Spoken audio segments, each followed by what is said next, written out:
दोस्तों नमस्कार, मैं सौरभ गोस्वामी। आईपीएस अभिषेक कुमार अग्रवाल जो मौजूदा समय में ललितपुर के एसपी हैं, पुलिस अधीक्षक ललितपुर के तौर पर उन्हें भेजा गया है। 2017 के बैच के आईपीएस हैं और अभी डायरेक्ट एसपी के तौर पर उन्हें ललितपुर की पहली कमान मिली है। इसके पूर्व में और भी कुछ बड़े शहरों में वो काम कर चुके हैं, जैसे प्रयागराज और कानपुर में। पढ़े लिखे हैं, अच्छी खासी नॉलेज है और पूरे आत्मविश्वास के साथ भरे हुए नजर आए हैं। पहली बार जैसी प्रेस कॉन्फ्रेंस में वो पत्रकारों से रूबरू होते हैं, मेरे द्वारा तमाम सवाल खड़े किए जाते हैं। यह भी पूछा जाता है कि डायरेक्ट आईपीएस लगातार ललितपुर को थोपे जा रहे हैं, क्या डायरेक्ट आईपीएस कुछ कर पाते हैं कि नहीं कर पाते हैं। मौजूदा मुद्दों पर बात भी रखी, समस्याएं भी गिनाई और समस्याओं पर कुछ काम करते हुए नजर भी आ रहे हैं अभिषेक कुमार अग्रवाल।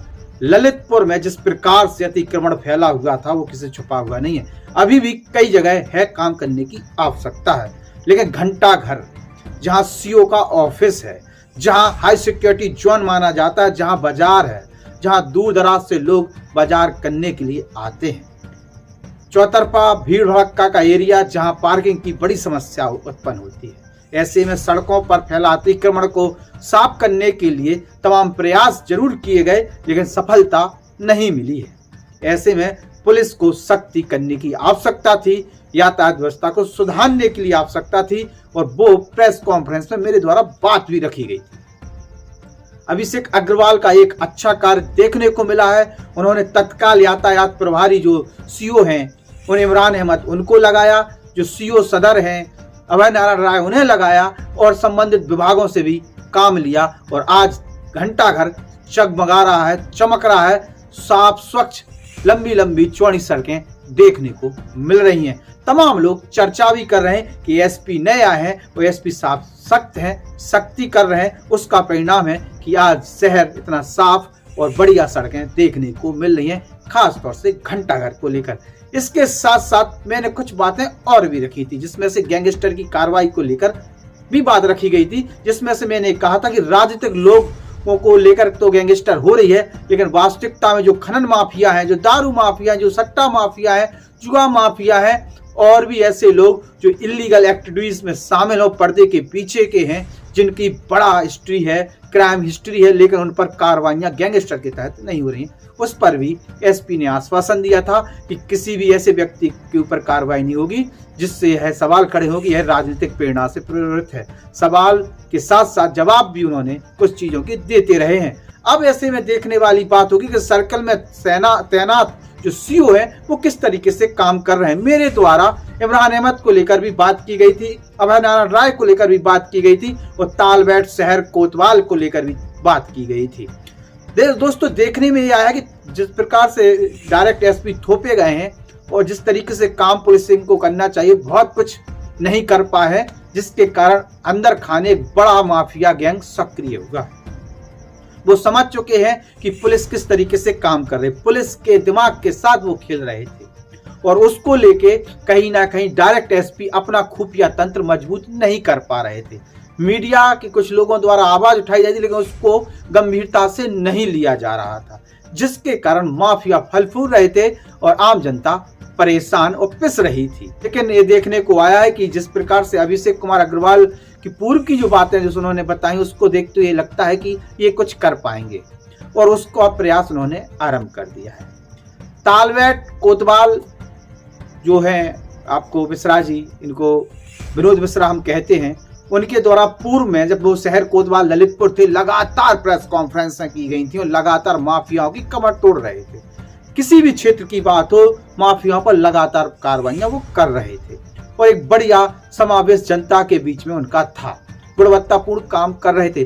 वो काम इस समय वो तालबेट में रहकर भी कर रहे हैं। ऐसे में सीओ सदर अभय नारायण राय, शहर कोतवाल के भी कुछ कामकाज ठीक ठाक हैं।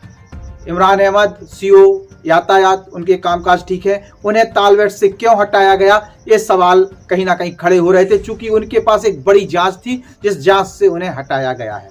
ऐसे में अब देखने वाली बात ये होगी कि क्या नए एसपी जो है उन्हें इमरान अहमद को विशेष जिम्मेदारी देते हुए नजर आएंगे। और भी सर्कल में सीओ हैं, उनके ज्यादा कामकाज दिखाई नहीं दे रहे।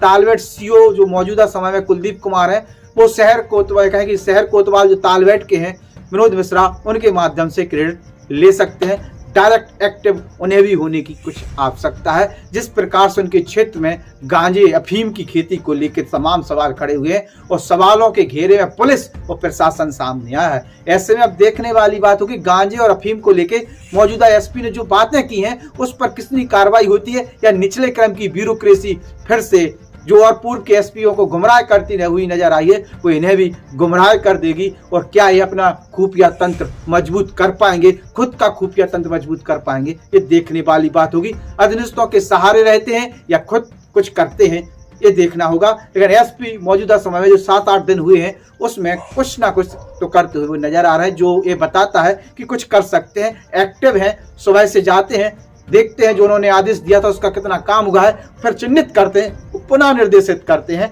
और पुलिस फिर काम करती हुई नजर आती है।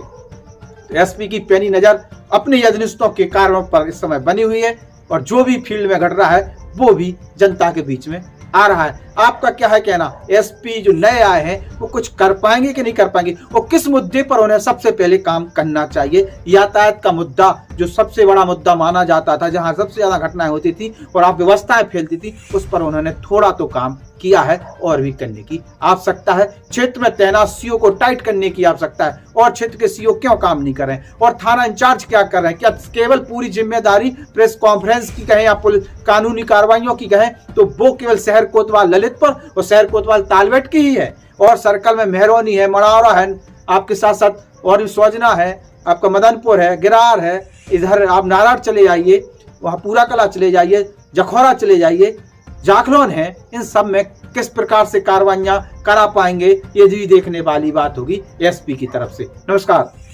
जन सरोकार से जुड़ी हुई आवाज द बुंदेलखंड पोस्ट को सब्सक्राइब करें।